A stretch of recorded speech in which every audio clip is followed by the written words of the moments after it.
Good evening and welcome to Chicago Tonight. I'm Brandis Friedman here in our Northwest Side studio. And I'm Amanda Vinicky reporting live from Gage Park.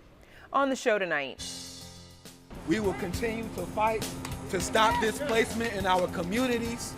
The push to keep Woodlawn residents in their homes near the future Obama Center. Local researchers develop what they say is the first wearable sensor to monitor COVID-19 symptoms. Ah yes, the sounds of baseball.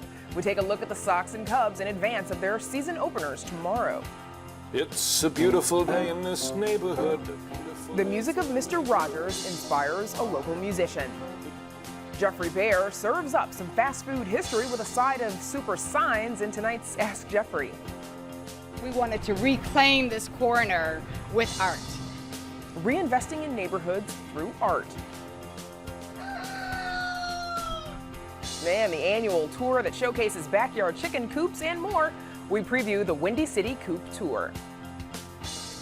And Brandis, as I mentioned, I'll be co-anchoring tonight from Gage Park. The Southwest Side neighborhood is home to 2 zip codes where it has some of Chicago's highest numbers of COVID-19 cases. We'll talk about the impact on businesses, immigration services, and more.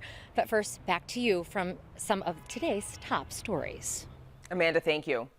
Local activist groups are filing a lawsuit in federal court against the FBI, Attorney General William Barr, and other federal agencies. Black Lives Matter Chicago, among others, are seeking an injunction to keep federal agents from interfering with peaceful protests or making arrests without probable cause. The complaint says activists fear the planned deployment will include the, quote, same secret police force seen in Oregon. Quote, plaintiffs are entitled to this court's protection of their constitutional right to peacefully protest. This court must check the unrestrained and unlawful actions of the executive branch. You can read more of this story, including the complaint, on our website at WTTW.com/news. The probe into Illinois House Speaker Michael Madigan's political operations expands. The Chicago Tribune is reporting federal prosecutors have subpoenaed AT&T. The U.S. Attorney's Office delivered the subpoena earlier this year as a part of its inquiry into whether companies used consultants with ties to Madigan as they pushed for legislation. The Department of Streets and Sanitation isn't following its own goals for timely weed cutting. That's according to an audit released today from the Chicago Office of the Inspector General. The report reads, quote, because of the problem of overgrown weeds disproportionately impacts the west and south sides of Chicago, DSS's effectiveness delivering this service substantially impacts efforts to combat blight in these neighborhoods. Streets and San has agreed to the audit's recommendations to improve performance. Illinois sees another increase in COVID-19 cases. The Illinois Department of Public Health is reporting more than 1,600 new confirmed cases, bringing the state's total to more than 166,000, plus 20 additional deaths for a total of more than 7,300. Illinois is also reporting another slight increase in its preliminary 7-day positivity rate at 3.4%, up from 3.2% yesterday. Chicago's Gage Park neighborhood sits in 2 zip codes, as we just heard Amanda say, that have seen some of the highest numbers of COVID-19 cases in the city. Gage Park is located on Chicago's southwest side, where the Latinx population has skyrocketed over the past few decades. Joining us now from Gage Park near 55th Street and Western Avenue is Amanda Vinicky. Amanda. Yes, Brandis, I'm in the actual park itself, and according to city and census data, in 1990, Gage Park was home to 40% of a Hispanic Latino population. Now that number, 92%. At the Frito Kahlo Community Organization, Natividad Hernandez spends her time, she's really devoted to working with immigrants, those who are here legally and undocumented alike, to access services. But she says that has been harder, more difficult throughout the pandemic. With the pandemic, everything has changed. There's nothing is the same. And now, because immigration has been working very slow, people is just getting afraid of losing benefits. She says one of the reasons there are so many COVID cases in the area is because of a lack of accessible information, something that she is working to change. She tells clients where they can get tested for COVID-19 for free and assures them that information from their tests will not be shared with government agencies and immigration enforcement. Meanwhile, leaders of the Southwest Collective say another reason for the COVID cases here is because many residents live in multi-family units, and it's difficult to stay socially distant when many people, when multi-generations, our neighbors are sharing a kitchen, when they're sharing laundry space. The Southwest Collective is a nonprofit. It formed just last year to promote and to help businesses in all of the neighborhoods surrounding Midway Airport.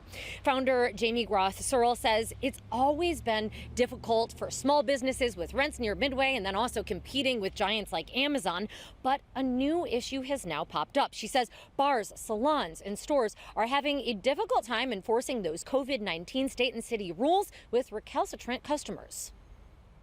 And they don't want to turn away business. So you get caught in this catch-22 of like, I've tried to enforce it. You need to wear a mask. You need to sit less than 6 at a table. I can't do, facial waxing and things like this. And folks really get mad and they walk out. They pull their business. And when you're small or local, that really hurts. Like you can't afford, an angry review on Yelp, or you can't afford for somebody to walk out who's a regular. She says the collective is working to advise businesses on what to do if they do get a bad review on the internet and how they can post helpful signs with COVID-19 guidance. She says they did also receive a grant from Hanes, and so now they've got a bunch of cotton masks that they're distributing to businesses. That way, when someone comes in without a face covering, the business can give that customer a mask or even a few, and hopefully the plan is for that customer to stay and to shop. She says, however, the city's recent rollbacks, which starting tomorrow mean that bars cannot continue, bars without food, by the way, cannot continue indoor service, and that restaurants have to limit parties to 6. She says that's the latest challenge. A lot of folks who scrambled to make parking lots into patios, and now it's, you can only sit 6 to a table and you have to sit them 6 feet apart. It's not even worth opening because you won't break even in terms of table number and profit. So it's a struggle. It's a pretty major struggle.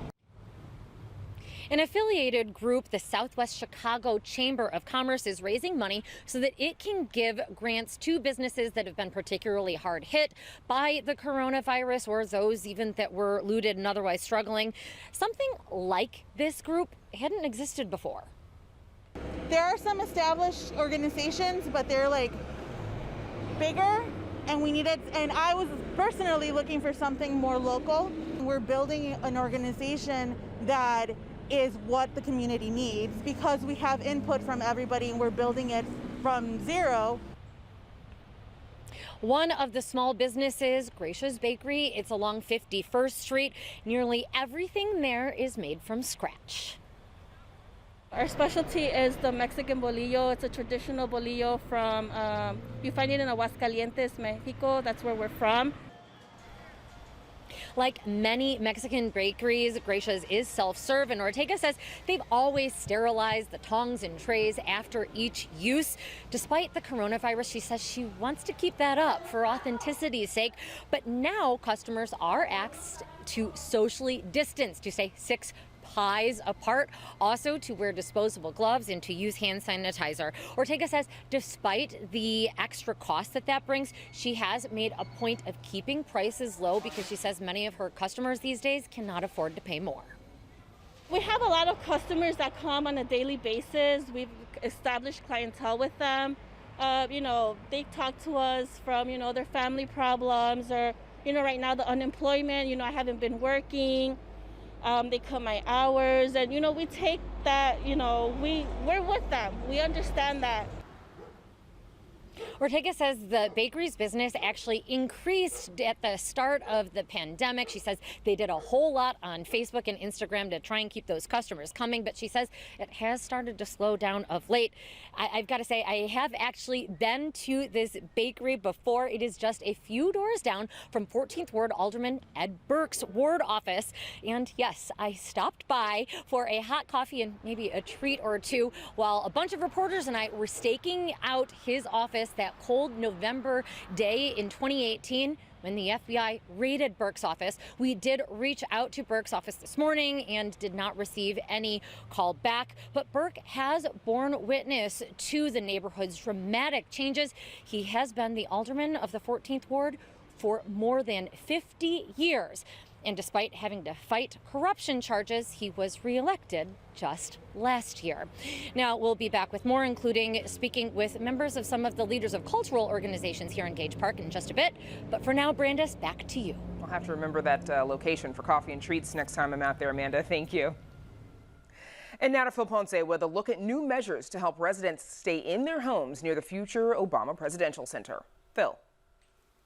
Branda's court battles and government reviews have repeatedly delayed the Obama Presidential Center, and there's still no firm date for a groundbreaking. But Woodlawn residents got a long-sought victory yesterday with an ordinance in City Council aimed at stopping displacement. Longtime activist Sharon Payne says it's especially important now because many of the future center's neighbors are lower income and essential workers. As Woodlawn residents continue to fight for their lives in this pandemic, this ordinance is a much-needed respite in the fight to keep a roof over their heads.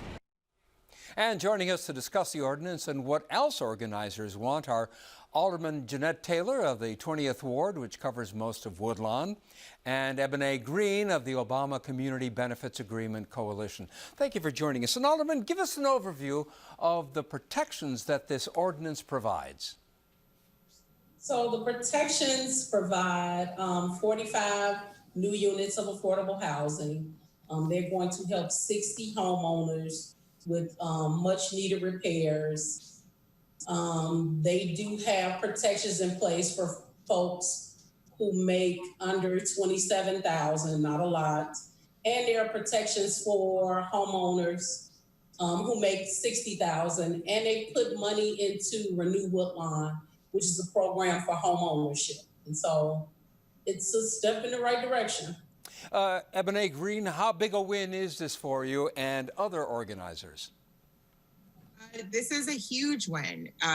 It's important that we know that this is one of the most significant and aggressive affordable housing policies, one in Chicago's recent memory. And we hope that it is a inspiration, because we know that across the city, there are organizations and people fighting for affordable housing as mega developments come in. So it's a clear indication that the people can snatch back their community from the jaws of aggressive developers, right? So, yeah. Alderwoman Taylor, this was a long negotiating process with the mayor and the housing commissioner. You wanted a lot more. Are you happy with this deal? It's bittersweet. We have something. It's a step in the right direction, but it's definitely not enough. We're talking about 10,000 folks who reside in the Woodlawn community. So if you're only talking about 60 homeowners and 45 affordable units, that doesn't do nearly enough. And so we will be coming back to the table to ask for more. We will do substitute ordinances. We will introduce more ordinances to get more. But the city has started. It's never been done in the history. We always know when large developments come to communities of color that usually the first people to be displaced are low-income and working families. And so we're grateful for this, but we got more work to do.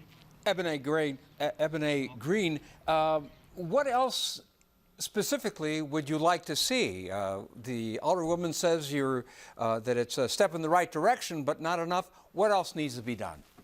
Well, again, I absolutely agree with Alderwoman Taylor. This is a step in the right direction and one that we fought for. But again, like she said, there are 10,000 people who stand to be displaced. Woodlawn has lost nearly half of its population in the last 20 years. And so right now, as much as we want to rest, we're still pushing, because right now we have to push for the right to return. We have families who've already been displaced by rising rents. People are being displaced because of COVID-19. They're laying bare structures that were already weak to begin with. Again, in Woodlawn, we have essential workers, grocery store workers, nursing assistants. And so right now we're beginning the push for economic development and employment development, because as this development comes, the things that come with large scale luxury housing also come these large scale luxury business opportunities. And we want to make sure that our community gets an opportunity to take advantage of those things that come in.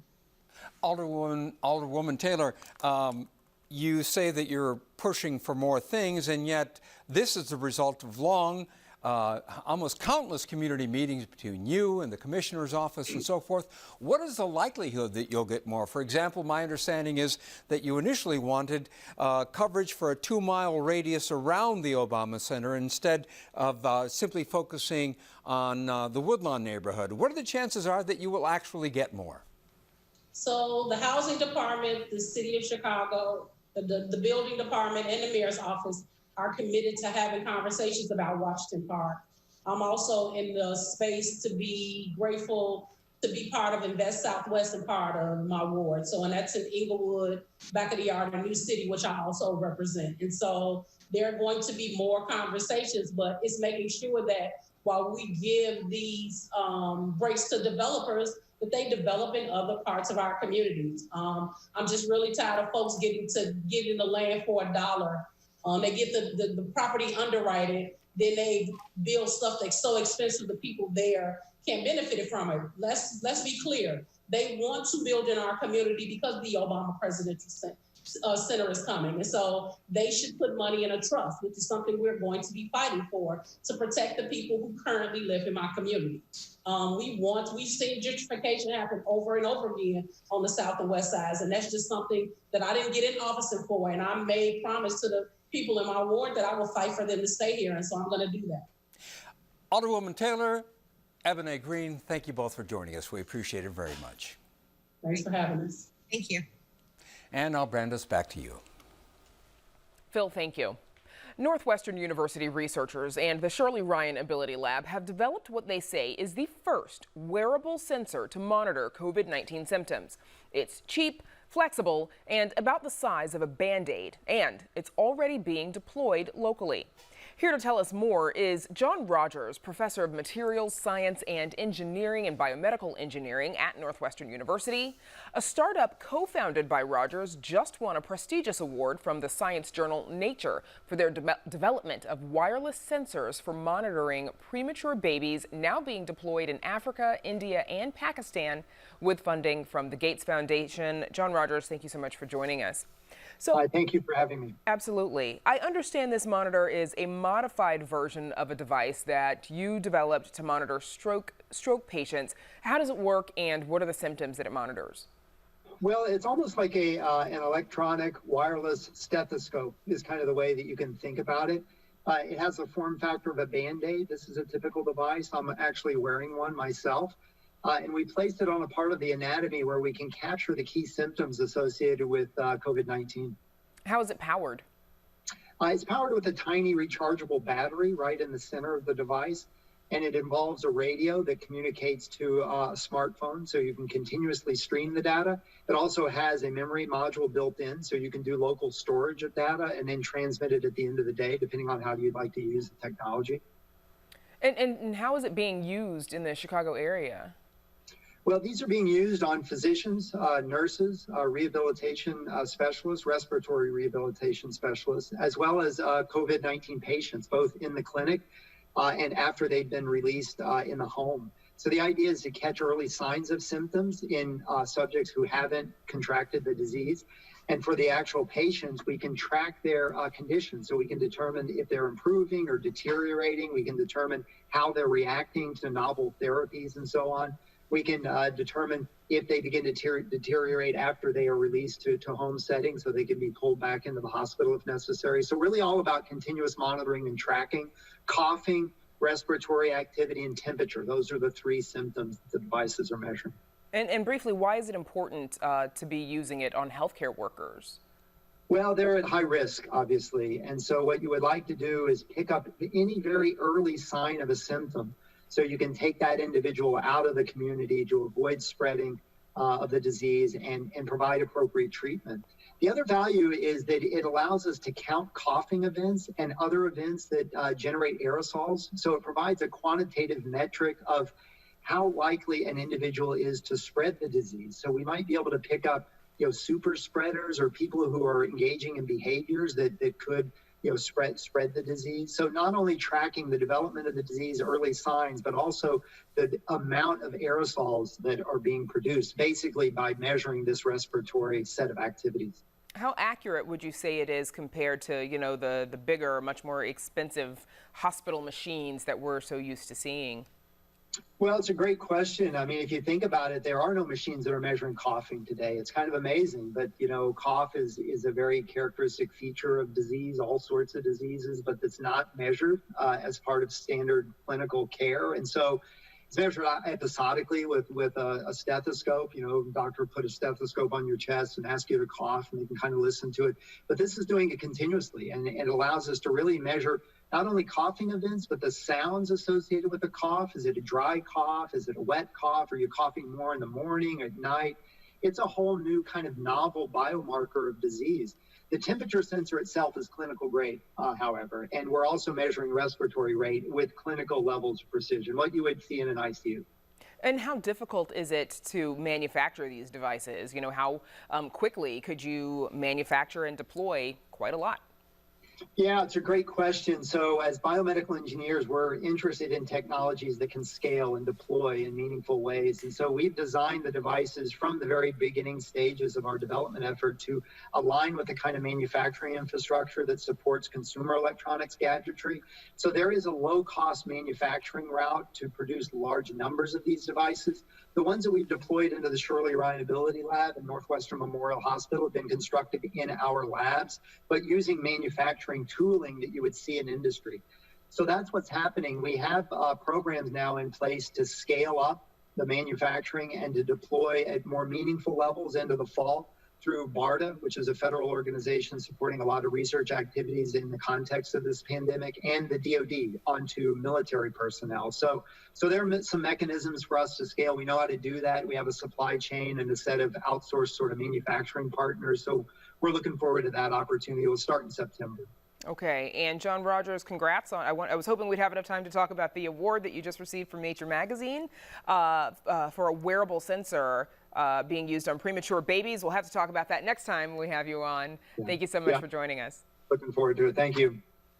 And you can visit our website for more on John Rogers' wearable COVID monitors and wireless sensors for premature babies.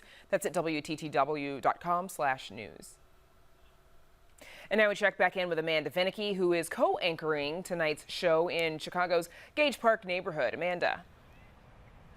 Yes, Brandis, I'm now joined by Antonio Santos. He is the director and also one of the co-founders of the Gage Park Latinx Council. Thanks so much for joining us on Chicago tonight. And we've been talking about how Gage Park is one of the areas, I believe the zip codes here in the top 5 for Chicago's COVID-19 cases.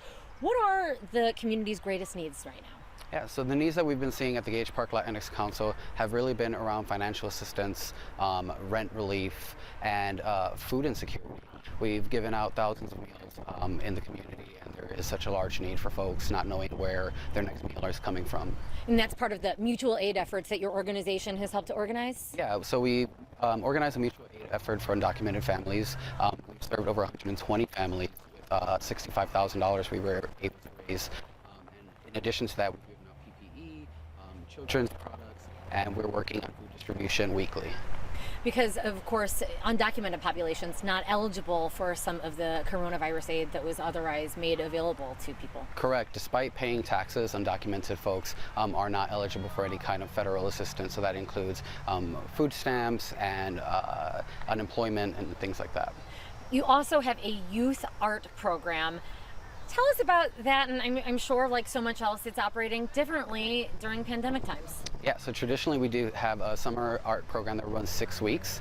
We've had to change that, so we've gone virtual this year. You can visit our website to sign up. So we have about 50 youth that they will be provided everything they need in terms of supplies to follow along with online tutorials at home, so parents can keep their youth occupied while learning about Latino culture through art.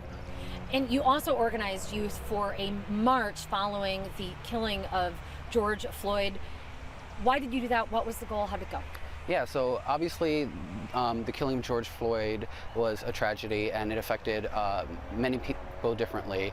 We noticed a lot of anti-Black sentiment in our community coming from a Latino community.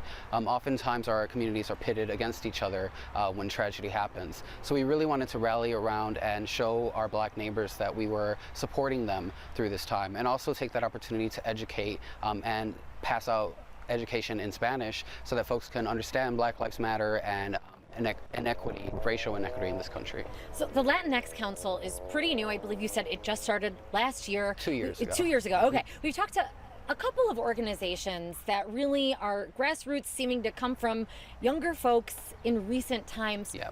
Where is all of this energy coming from, and why? So I think, yeah, there are many great groups right now organizing on the Southwest side, and we work with many of them because we have a mutual goal of social justice and community investment. I think that it came from need. We haven't had anybody organizing, especially on behalf of Latino folks here in Gage Park and in the Southwest side communities. And I think that we are, many of us are first generation. So our parents may have been immigrants and may have been busy with surviving, right? Too busy surviving to organize. Luckily, we have the privilege to be able to organize and unite and mobilize our communities for the better. What about your political involvement? There has been, as you noted, the Latino, the Hispanic population in the area really skyrocketed in the past couple of decades. Alderman Ed Burke, do you know him? Do you work with him? We do not work with him. Alderman Ed Burke is an invisible figure in Gage Park.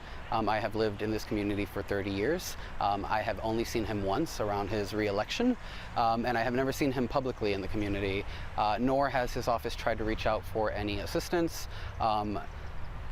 He seems to not really understand the needs of the Latino community in Gage Park, nor do I think he really cares to understand them. So we've got about 30 seconds left. If you were to have his ear, or otherwise any political leaders, what are your goals in the near future? Our goals are to have a community that is run by the residents of our community. We want community input and involvement, and we want to be able to advocate for ourselves in City Hall and larger levels. So we want to have a voice and power, and that's what we are mobilizing for. Thank you so very much again, Director of the Gage Park Latinx Council, Antonio Santos. And Brandis, back to you. We'll have more ahead later with one of the leaders of the Lithuanian community here. Interesting, Amanda. Thank you so much. See you in a bit. And still to come on Chicago tonight, Jeffrey Baer takes a bite out of some spectacular signage in tonight's Ask Jeffrey. It's such a good feeling to know you're alive. The feel-good music of Fred Rogers inspires a neighborhood musician. And sometimes people just want to write their name on the wall. Reinvesting in Chicago neighborhoods through art. And details behind one event not canceled this year. It's the Windy City Coop Tour. But first, baseball is back. The pandemic-shortened season opens today in Washington, D.C. and Los Angeles. And today, owners and players reportedly agreed to expanded playoffs this year, with 16 teams making the postseason instead of the current 10. Workers at Wrigley Field were making final preparations today in advance of the team's opener tomorrow. Both the Sox and Cubs start the season Friday night in Chicago, with the Northsiders hosting the Brewers and the Southsiders welcoming the Twins. Joining us to preview the new season is WBEZ sports reporter Cheryl Ray Stout. Cheryl, so the baseball season officially gets underway today. Cubs and Sox first games tomorrow. Explain the shape and the form of the season. What's it going to look like? Well, it's a 60-game season, and what the baseball gods did is they broke up the regions. There's an East region, there's a Central region, there's a West region. The White Sox and Cubs will have 6 games they'll play against each other. What baseball was trying to do is they're trying to limit the long-distance traveling. And so that should be interesting because besides travel, players got to be concerned with the hotels and the travel because, you know, the virus can still be anywhere. Right. So let's talk about the two home teams. White Sox are in the late stages of their rebuild. And as we watch Eloy Jimenez's grand slam from Monday's practice game against the Cubs, will that team be greatly improved? It should be. I mean, last year they were they had a lot of players that really stepped up. Lucas Giolito, who's going to be the opening day pitcher, Tim Anderson, Yohan Moncada, Aloy Menez. And then you add in the free agents that they signed. They signed Dallas Keuchel, the pitcher from Houston, Yasmani Grandal. And the Rookie of the Year candidate is Luis Robert. This kid can really play. He is something to watch. And I think White Sox fans are going to be really enjoying watching him. Can they be a playoff team?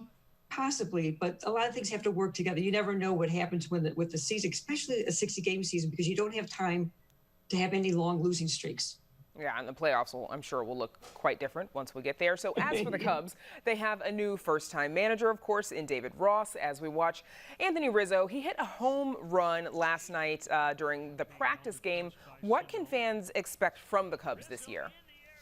Well, that was a great at bat for Anthony Rizzo, since he had been out with a bad back for so long, and be able to do that was really that's bodes well for David Ross. You got a rookie manager, but he's got a veteran team. When you have Anthony Rizzo, you got Chris Bryant, and you have Javi Baez, and you got Wilson Contreras, plus the pitching, some of the stars that they have. That is really a good situation for David Ross. So he'll be able to control what goes on, because he's got something that he talked about is accountability. And the fact that he's familiar with this team, that's going to help him quite a bit. Now, the other thing is going to be interesting is he has a DH now to deal with. So that takes away a lot of that managerial strategy, which you would have to do with a pitcher, is that bad or not. And it allows him a little more freedom to have either Kyle Schwarber or Wilson Contreras or Victor Caratini bat a DH spot. So he's got a lot of good possibilities, and a veteran team should do well. And so starting pitching. Sorry, just before we run out of time, the other thing is the ballparks are going to be empty this year. We've got some cardboard cutouts of fans that the Sox sold these for their charity. Really quick, how's the absence of fans going to change the game? Loses a lot of energy, but at least with those cardboard cutouts, they can't boo. Which is, it's very un-Chicago, isn't it, to not be able to boo? Right. Cheryl Ray Stout, thanks as always for joining us. You're welcome. And up next, a local recording artist takes a musical tour of Mr. Rogers' neighborhood. But first, a look at the weather.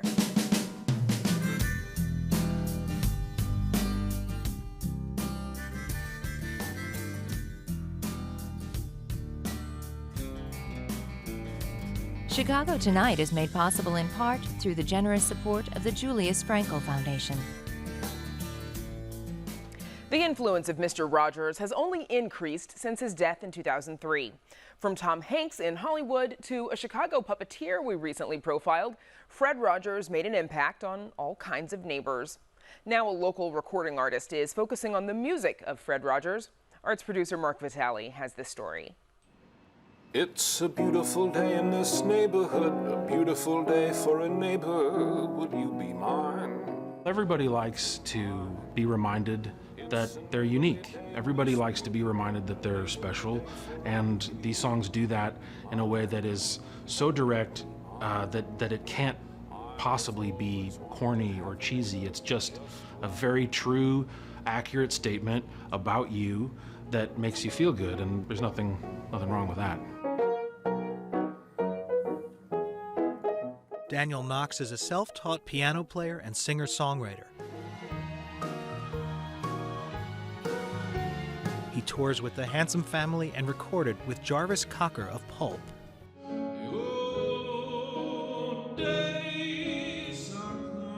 Hubbard Street Dance Company has performed to his songs while he provided live accompaniment. His new recording, You Are My Friend, explores the music and lyrics of Mr. Rogers. There are lots of things to wonder about in this world. Did you know? Did you know? Did you know that it's all right to wonder? The directness is something that spoke to me immediately. There's not a lot of songwriters that can achieve that, where you really feel like you're being spoken to specifically. But that wish certainly didn't come true, 'cause scary mad wishes don't make things come true.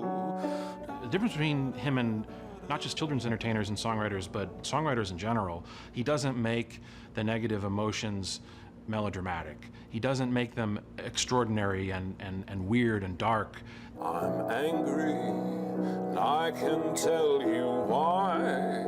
He can take a feeling like shame or guilt or doubt or anger and put it right next to joy and imagination and excitement and silliness even.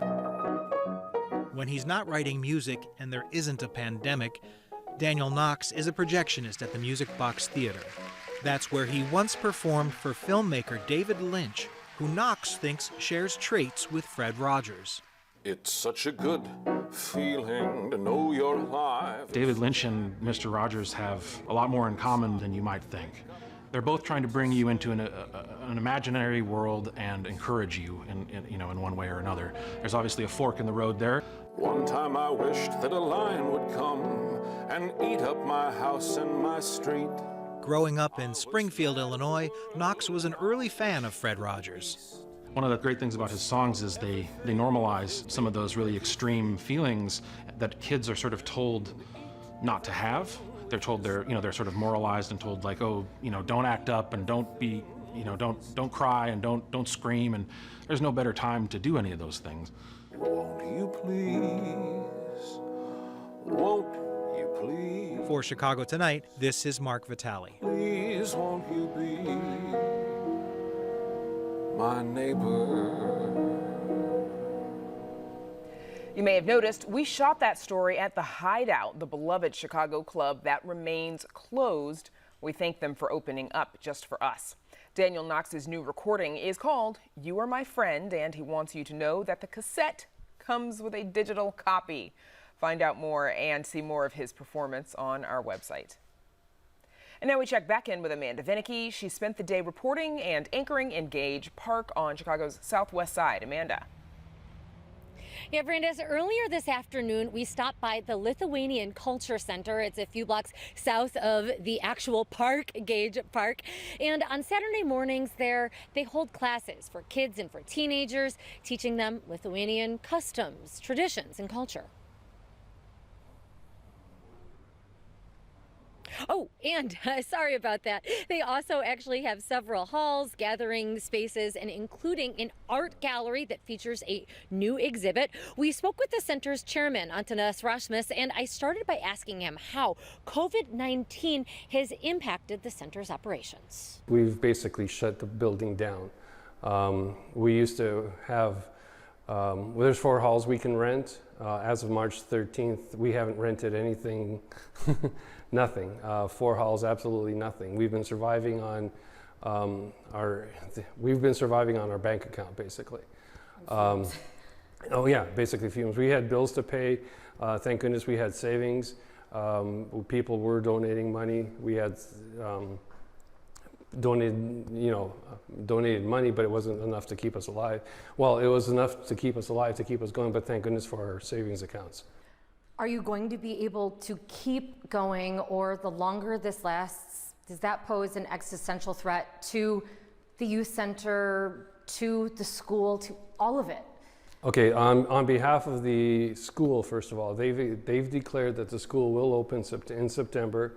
I've walked through with the principal. In person, not just remote. In person and remote. They're still deciding how they're going to do this, but I've walked through with the principal. The class sizes are such that we can accommodate them into the classes with social distancing guidelines. We have masks, the school has masks, we have sanitizing stations. The school will have to change, alter their lunch programs a little bit, how they serve lunches, how the kids sit, and so on and so forth. What about the rest outside of the school? Outside of the school, we've now started renting the cafe downstairs. We've set it up for 50 people, and we've now started renting that. And you've had takers? We've had takers. We've had people calling us looking for party space or event space for 50 people. They're aware of the guidelines. We're now, I think, rented for the next 3 or 4 weeks on Saturday nights downstairs. So you think that you're going to be able to continue all of this through the pandemic whenever it hopefully ends? As long as we don't step backwards, we'll be able to hold our own. And then just finally, can you speak about the importance of having Lithuanian culture celebrated and alive? I'm second generation Lithuanian. Our son is third generation. This center is basically the home to what we call the DP immigration, the displaced person immigration, and it was also the home for the third wave of immigrants who, when they came over after 1990, when Lithuania gained its independence, they came over to Chicago and they settled in the Market Park area and the Brighton Park area, and this was their second home. So we're home to a lot of the Lithuanian organizations that established here in the Chicago area, and the current board is very headstrong on keeping the center open and alive for future generations.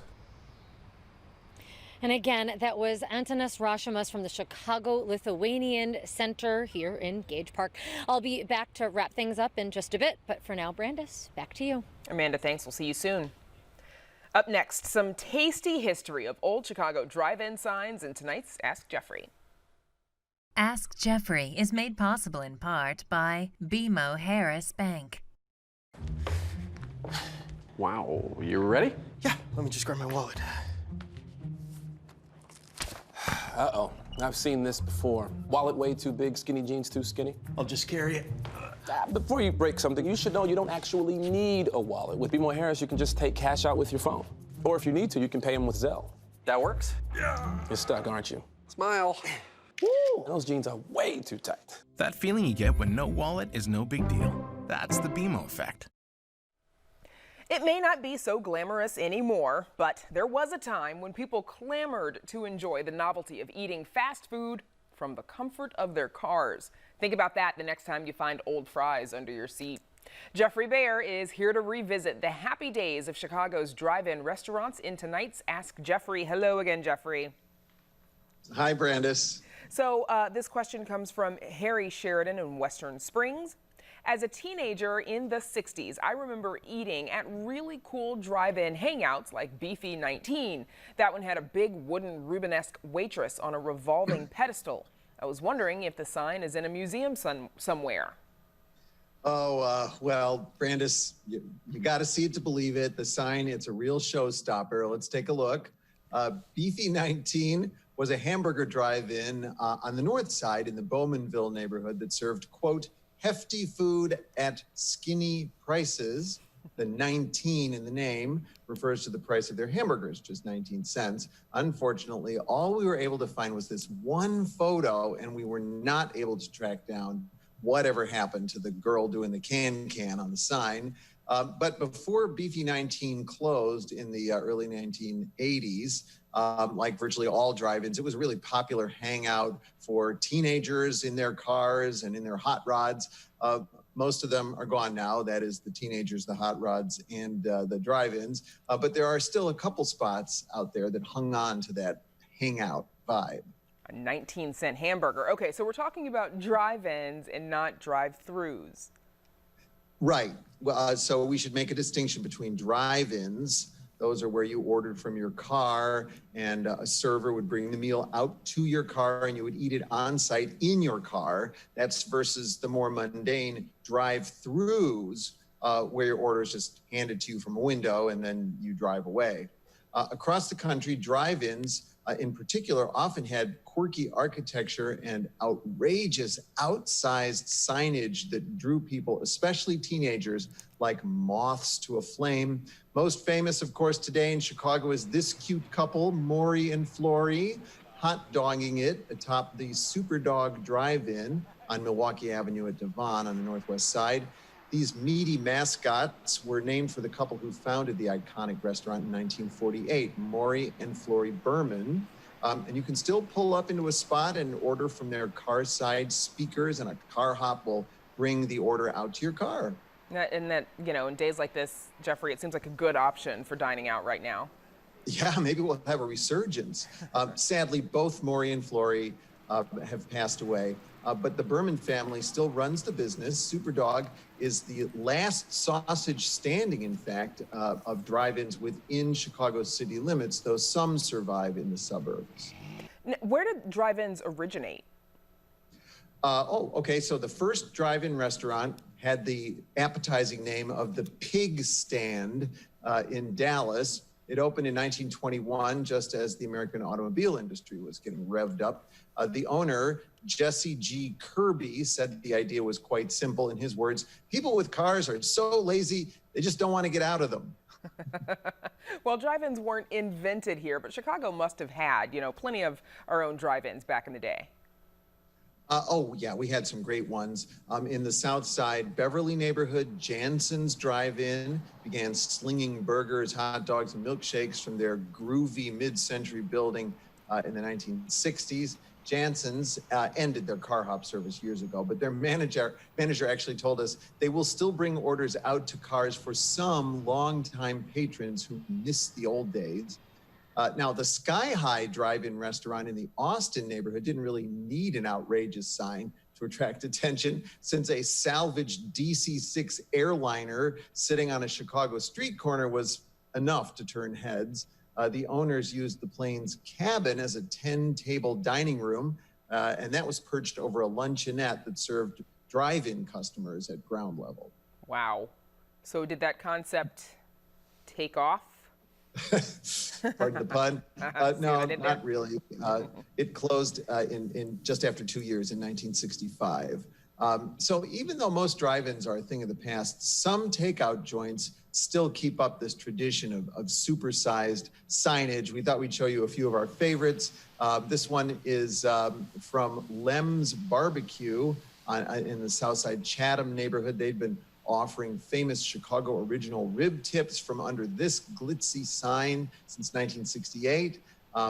In Northwest Belmont Cragen, Central Euros leans into its Greek heritage with a Hellenic font and a giant cone of Euro meat. And at Peterson in California, Wolfie's has been forking over Chicago hot dogs to West Rogers Park customers since 1967. Wolfie is not too far from the station up here. Not at all. All right, Jeffrey Bear, good to see you. Thanks so much. My pleasure. And visit our website for more Chicago-style history with all the trimmings. And while you're there, don't forget to submit your own question to Jeffrey Bear. That's at WTTW.com/news. A family of artists is encouraging communities to reclaim their neighborhoods through the art of storytelling. Arts correspondent Angel Ito recently brought us this story. Here's another look. The intersection of 71st and Jeffrey was once described as the main artery of the South Shore neighborhood, but that has since changed as disinvestment and blight now stand in its place. So artist Dorian Sylvain decided to reclaim the corner with art. So we feel that this corner is such an important intersection for the community, the children, the seniors, the neighbors that live here, that reclaiming it artistically, it doesn't change the fact that this building is still abandoned, but it does tackle the psychological stress of seeing abandoned properties everywhere you look. Mural Moves, a campaign executed by Sylvain and her artistic children, has been working to help beautify Black and brown businesses during the pandemic. I love working with them, but also it's about kind of passing down skills, passing down legacy, passing down ideas of citizenship, and how we as artists have commitments to our neighborhood. They invited artists from the neighborhood to volunteer their time and invest in their community. You know, a lot of our neighborhoods are in the condition they're in because they're neglected, especially in the arts. I just want to make sure that I use my art as a form of protest, because I think my slogan is art is my weapon. I may not be out there on the front lines fighting and, you know, whatever the case may be, I just feel like this is my way of showing my solidarity with the movement to help advance the culture to the level it's supposed to be. It's an opportunity for anyone to come out and share their story. That's how 10-year-old Ashay Williams ended up painting this. She was just walking down the street with her parents and decided to stop. I just hope that they like it if they want to. They don't have to like it. Sylvain's son, Kahari, says it's intersections like these that speak to the necessity behind their work. Cultivating younger artists is really important, and like mentorship and having like people that have experience that you can talk to about it is it's just a big part of the game. With the help of a few students, art teacher Juarez Hawkins created a piece that references a poem by Paul Laurence Dunbar. We wear the mask that grins and lies. So that's really applicable to what we're going through now, sort of like as people of color are facing really what they've been facing for the past 300-400 years, but now it's like the scab is ripped off publicly. But at the same time, it's like that's how we always have to keep our cool, and we have to keep our calm, and we have to find ways to survive and to thrive in spite of all the crazy. It kind of brightens your spirit, make your spirit feel a little lighter, you know. For Arlene Turner Crawford, it was about paying tribute to late civil rights activist Dr. Conrad Worrell with a phrase that she believes embodies his work. Candace Hunter continued a series she started when the pandemic began, titled Brown Limbed Girls. The figures in the piece are just about joy, about sunshine and life and loving being in the skin they're in. It's this message and many others shared at this intersection that reflect the long-term impact of Sylvain's mission. We all just want to be heard, and not everybody has a capacity to draw beautiful things, and sometimes people just want to write their name on the wall, you know, but it is about giving people that platform, giving people an opportunity that doesn't feel intimidating. For Chicago Tonight, I'm Angel Ito. Mural Moves has since gone on to create artwork now on display at the Forum in Bronzeville on 43rd Street, just a few blocks west of King Drive, and the Hyde Park Art Center. Once businesses begin to remove the boards, they plan to mount them in Chicago Public Schools. In the meantime, they're still taking requests online. Visit our website for more. And up next, another kind of showcase. We have details on the annual Windy City Coop tour. Stay with us. Chicago Tonight is made possible in part by Allstate. Allstate is investing in Chicago's youth. We believe good starts young. That's why we're helping our youth develop the skills they need to achieve success in life. Allstate is proud to empower the next generation of leaders. Here's something to be excited about. One of the few events not canceled this year is the Windy City Coop Tour. Joining us now with more details about the annual showcase of backyard chicken coops and more is WTTW News reporter Patty Wetley. Hey, Patty. Hey, so, Brandis. Remind us what the annual tour showcases and how people can participate safely. Yeah, this is the 10th anniversary of this event, founded by the Chicagoland chicken enthusiasts, and it's a great way for people to get an idea of what the whole backyard chicken movement is about, and also for people who have urban livestock, which can include goats, and people who are doing a lot of sustainable, eco-friendly things in their backyard, like using rain barrels or powering things with solar. So kind of all of those things under the umbrella of backyard chicken coops. And what if you're interested in showcasing your own backyard? So if you've got, you know, a great urban garden going on, growing your own food, things like that, you can apply quickly by July 26th. We have a link to the application included in the story, and you will know by August 2nd if you've been picked to be a host site. So that's coming up, and you don't have to have chickens to participate, which is a fun fact. Exactly. All right, Patty Wetley, thanks as always for joining us. Sure thing. And you can read Patty's full story on our website, where you'll find a link to apply to showcase your backyard on the tour. That's at WTTW.com/news. Before we go, some viewer feedback. President Trump's announcement that federal assistance is on the way to help fight violence in Chicago drew diverse opinions. There are over 4,000 miles of streets in Chicago. How will 100 Gestapo officers be in the right place at the right time to intervene before a shooting occurs? This invasion of secret stormtroopers is nothing but a hollow PR stunt by Trump. Mayor Lightfoot should allow the federal troops to come, and they should be posted on every corner in every neighborhood that continues to have an excessive gang presence. These federal troops should shut down these gangs by any means necessary. Where I live matters.